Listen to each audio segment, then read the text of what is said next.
ሰላም ሰላም የዳዳ ቤተሰቦች እንዴት ናችሁ? ሰላም ናችሁ ወይ? ያለን እግዚአብሔር የተመሰገነ ይሁን። እንዴት ናችሁ? ነኝ ሰላም ናችሁ ወይ? እንኳን አደረሳችሁ ለመስቀሉ። እንኳን አብሮ አደረሰን ብያለሁ በዛውም ማለት ነው። እንዴት ናችሁ ቤተሰቦቼ? አልናፈኳችሁም? እኔ ናፍቄያለሁ። በጣም ደህና ነኝ። ጠፍቻለሁኝ እና በቃ አሁን ብቅ ብቅ እያልኩ ነው። አሁን አልጠፋም ከዚህ በኋላ። ቤተሰቦች ዛሬ ማሳያችሁ ነገር አለ። ምንድነው ብትሉኝ ማሳያችሁ ነገር ለእናንተው ይጠቅማችኋል ብዬ ነው የማስበው። እውነቴን ነው። ብዙዎቻችን ብዙ ነገር የሚደርስብን ሰዎች አለን። ይኸውላችሁ ለእኔ ቀለብ የተገዛን የኔ ምግብ ነው ይሄ። አያችሁ ቤተሰቦች፣ ይሄ ሁሉ የሁለት ወር ነው። እኔ ለ2 ዓመት ነው ስኳር አለብሽ እየተባልኩኝ እየታዘዘልኝ የነበረው፣ ግን እንደምወስድ አድርጌ ነው የምናገረው። ወስዳለሁ። ትክክል ነው እየወሰድሽ ነው ያለሽው። ምክንያቱም ስኳሬ ትክክለኛ እየወረደ ሲመጣ መድኃኒቱን በትክክል እየወሰድሽ ነው።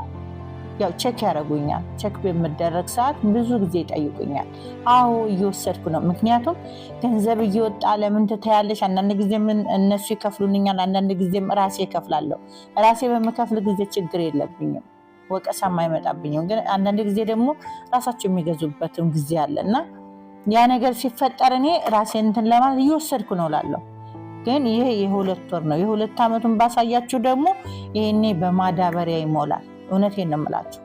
ይሄ ሁሉ ነገር ልላችሁ የምፈልገው ምንድነው፣ ቶሎ ብለን ህመም ሲያመን በሀገራችን እንኳን ችግር የለም፣ ጸበል እንሄዳለን፣ ብዙ ነገር አለ።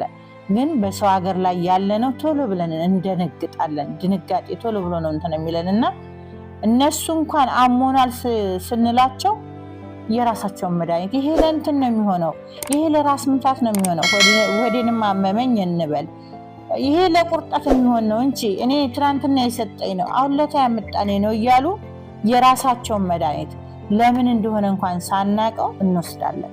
ገባችሁ? ይሄ ጥንቃቄ ተዚህ ትማሩበታላችሁ ብዬ ነው። እኔ አንዱንም የወሰድኩት ነገር የለኝም እስከዚህ ጊዜ ድረስ። ትወስጃለሽ? አዎ ወስዳለሁ። ሲሞላ ወደ ቆሻሻ ውስጥ ነው የማስገባው። ይሄ አንዷ እንኳን የስኳር በሽተኛ ያውቀዋል ብዬ አስባለሁ። ቶሎ ብላችሁ ወደ መድኃኒት አትሮጡ። በራሳችሁ ራሳችሁን ጥንቃቄ ማድረግ ትችላላችሁ። አያችሁ አንዷ ካርቶን ውስጥ እንኳን ያለው አንደኛው ካርቶን ውስጥ እንግዲህ የዚህ ካርቶን ውስጥ ስንት እንዳለው ይሁት፣ በደንብ ይሁት። ለ2 ወር የታዘዘልኝ ይሁት። ማየት ትችላላችሁ። ማየት ማመን ነው። ያያችሁ የሁሉም አለው፣ ባዶውን አይደለም፣ ሰዋሻችሁም አይደለም። ትክክለኛውን የምነግራችሁ ነገር ምግባችሁን አስተካክሉ፣ እንቅስቃሴ አድርጉ። የራሳችሁን ምግባችሁን የምትመገቡትን በሰው ቤትም ካላችሁ የሌለባችሁ ደግሞ ጥንቃቄ አድርጉ። እስከሚመጣ አትጠብቁ። እኔ አለማወቅ ነው። ገባችሁ? ዛሬ በራሴ የሆነ ነገር ገዝቼ እንደምጠቀምና እንደ ራሴን እንደምጠብቅ ብችል ኖሮ በዛን ሰዓት ይሄ ሁሉ ነገር የማይመጣም። ገባችሁ? ራሳችሁን ጥንቃቄ አድርጉ። አመጋገባችሁን አስተካክሉ። እንደገና ደግሞ እንቅስቃሴ ማድረግ የምትችሉ ከሆነ የ30 ደቂቃ ራሱ ቀላል አይደለም። በቤታችሁም ይሁን ወደ ውጭ መውጣት የምትችሉ እህቶችም ወንድሞችም እንደዛ እያደረጋችሁ የራሳችሁን ጥንቃቄ አድርጉ። እውነቴን ነው የምላችሁ፣ ለራሳችሁ ነው ይሄንን የምላችሁ። ሁለተኛ ደግሞ አመጋገባችሁን ውሃችሁን በሰዓታችሁ መጠጣት፣ አመጋገባችሁን ጨው የበዛበት እንደዚህ ስኳር የበዛበት ነገር አለመጠቀም፣ የምትጠቀሙትን ነገር በቃ በትክክል ማድረግ። ይሄንን ተመውሰድ ይሄን የምንገዛበትን ምግባችንን ብንገዛበት እንደ ቱፋህ እንደ አፕል አክደር እንደዛ ነገር እንደ ኩኮምበር እንደዛ ነገሮች ስኳር በሽተኛ በብዛት እንደዚህ አይነት ነገሮች ነው።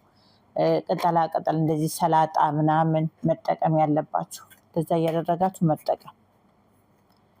በሚሰጡን ሰዓት አገኘን ብለን መውሰድ የለብንም። አይ ይሄን መድኃኒት ገዝቼልሻለሁ እንጂ ይሄን እንደዚህ አድርገሽ ውሰጂ፣ ይሄን እንደዚህ ብዙዎቻችን ብዙዎቹ ያው በትምህርት ላይ ያሉ በጉግል ውስጥም ገብተው እንደዚህ በስልካቸው ማየት ይችላሉ። ትምህርት ደግሞ በብዛት የኛ ልጆችም ሆንን እኛም ሆንን በትምህርት ላይ ያልገፋን ብዙዎች አለን እና ከኔ ጨምሮ ያ ነገር በጣም ይጎዳናል። ይሄኛው ጥሩ ነው ስንባል ያንን ነገር ቶሎ ብለን ለመውሰድ እንሞክራለን እና ከዚህ እንድትጠብቁ ነው እኔም ራሳችሁ እንድትጠብቁ ነው የምነግራችሁ የምመክራችሁ። እንደ እናትነት እንደ እህትነት በእውነቴን ነው የምላችሁ ብዙ ነገር ትማሩበታላችሁ። እውነት እኔ እንግዲህ እስካሁን ድረስ ምንም አይነት ምንም መድኃኒት ነው ያለሁት እግዚአብሔር ይመስገን። በሀገራችን ቢሆን ግን በእምነታችን እንድናለን፣ ጸበል እንጠጣለን፣ እንጠመቃለን። እዚህ ጋር ግን ስደት ላይ ያለን እህቶቻችን በብዛት ሀላዋ ነገር አለ፣ ስኳር፣ ይሄ ብስኩት ነገር አይጠፋም። ይሄ የተገዛዙ የታሸጉ ነገሮች አለመብላት፣ ጥንቃቄያችሁን ማድረግ። እውነት ማግበስበስ ነው ብዙ ጊዜ በሽታ ላይ የሚጥለንና ጥንቃቄ አድርጉ ብዬ እላለሁኝ። በተረፈ እወዳችኋለሁ፣ አከብራችኋለሁ። ሰብስክራይብ አድርጉ፣ ሼር አድርጉ፣ ኮመንት ላይ ጻፉልኝ። ኮመንታችሁን እመልሳለሁ። ያለመመቻቸት ነው ብዙ ጊዜ ያስጠፋፋን ያልተመቻቸኔ ነገር ነበረ። አሁን ግን አልጠፋም፣ እመጣለሁኝ። የስልክ ቁጥሬን አስቀምጥላችኋለሁኝ።